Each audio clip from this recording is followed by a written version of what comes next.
খেয়াল করে দেখেন, তোর এত বড় সাহস, তুই আমাকে পচা মিষ্টি খাওয়াতে দেয় না? তোকে তো আমি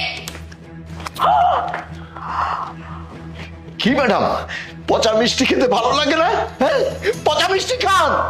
তোর এত বড় সাহস, তুই আমার গায়ে থাপ্পড় মারলি, তাই না? হ্যাঁ, তোর অবস্থা কি করি তুই এখন দেখ। আরে আরে কোথায় তুই? জলদি আসো। আরে বাবা, কি হয়েছে? এত চিৎকার করতেছো কেন? কি হয়েছে আমার জিজ্ঞেস করতেছে, তাই না? এই যে তোমার রহিম চাচা আমাকে পচা মিষ্টি খাইয়েছে, তার উপর আমার গায়ে দুইটা থাপ্পড় লাগিয়েছে। চাচা, আপনার এত বড় সাহস কি করে হলো যে আপনি আমার ওয়াইফের গায়ে হাত তুলছেন, তাকে পচা মিষ্টি খাওয়াইছেন?